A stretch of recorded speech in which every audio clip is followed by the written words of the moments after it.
Asking for directions in English is one of the most useful skills you can learn, especially if you travel, live in a city, work with foreigners, or even watch English videos and movies, because sooner or later, everyone gets lost. And knowing how to politely ask for help can save time, reduce stress, and boost your confidence when speaking English. Many learners feel nervous because they think their English must be perfect, but the truth is that asking for directions does not require difficult grammar or long sentences. It only needs clarity, politeness, and a few common phrases that native speakers use every day. First of all, before asking for directions, it is very important to start the conversation politely because English speakers value politeness a lot. So instead of directly asking a question, you should begin with phrases like, "Excuse me," "Sorry to bother you," or "Excuse me, could you help me please?" Because these small words make a big difference and make the other person more willing to help you. After getting their attention, you should clearly say what you are looking for. For example, you can say, "Can you tell me how to get to the bus station?" Or, "Could you please tell me the way to the nearest hospital?" Or, "I'm looking for the post office. Could you help me?" And notice that in English, we often use soft and polite forms like "can you," "could you," or "would you," instead of strong, direct sentences, because this sounds more friendly and respectful. When you are asking for directions, it is also helpful to mention your current location or something nearby, such as, "I'm near the main market," or "I'm standing next to the bank," because this gives the other person a clear starting point to explain the directions properly. Once the person starts giving you directions, you will hear many common direction words that you should understand clearly, such as "go straight," which means keep moving forward without turning, "turn left" or "turn right," which are very basic but extremely important, "across from," which means on the opposite side of the road, "next to," which means beside something, "near" or "far," which tells you distance, and "at the corner," which means where two roads meet.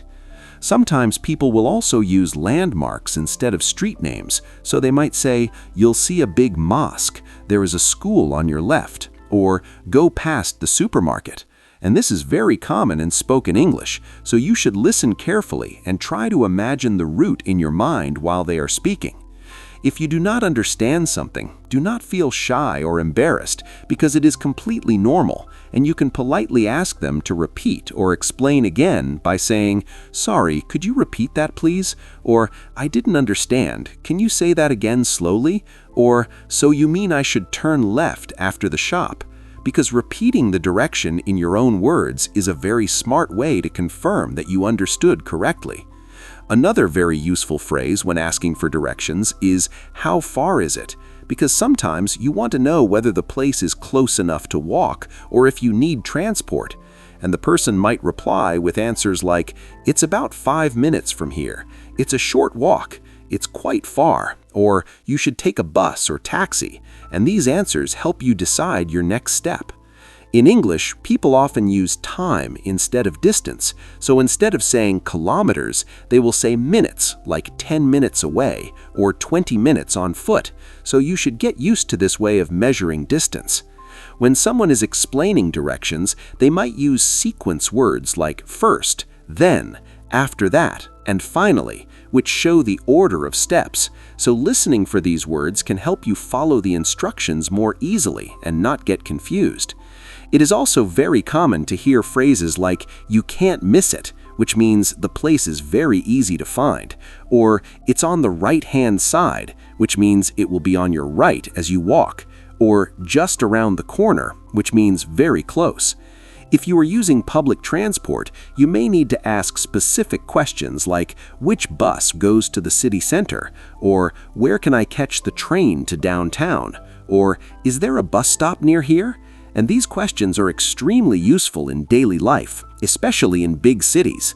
Sometimes, instead of walking directions, people will suggest using technology, and they may say, "You can use Google Maps," or "Just follow the map on your phone." And this is also very common in modern English conversations, so you should understand these responses as well.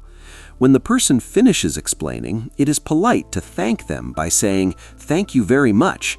"Thanks a lot," or "I really appreciate your help," because showing gratitude is an important part of English culture and leaves a good impression. Even if the directions are long or confusing, always stay calm and positive because most people are happy to help, especially when you speak politely and respectfully. Practicing these phrases again and again will make you more confident, and the next time you are lost, instead of feeling scared or silent, you will be able to walk up to someone and ask for directions naturally and smoothly. You can practice at home by imagining different places like a hospital, school, restaurant, or bus stop and saying the questions out loud, because speaking practice builds muscle memory and confidence.